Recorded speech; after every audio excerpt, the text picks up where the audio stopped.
Padkos vir nuwe lewe.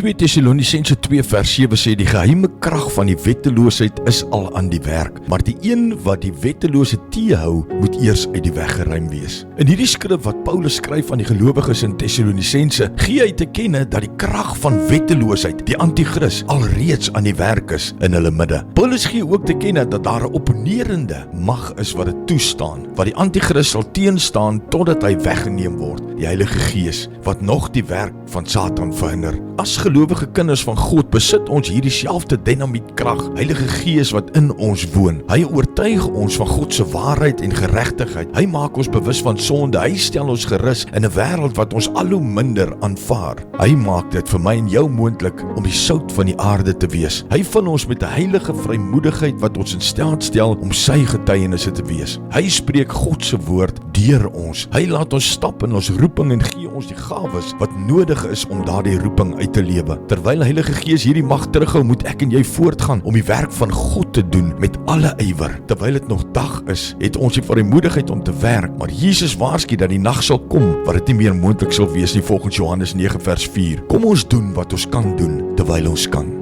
Aba Vader, Here, baie dankie vir u bemoediging in hierdie woord en dankie Here vir Heilige Gees wat in ons inwoon, Here, wat nog die gees van die anti-kris teenstaan. Wil U gee dat ons alles sal uithaal om te doen wat ons moet doen en wat ons kan doen terwyl ons dit nog kan doen. Ons eer U, ons loof U en ons prys U in Jesus se naam. Amen.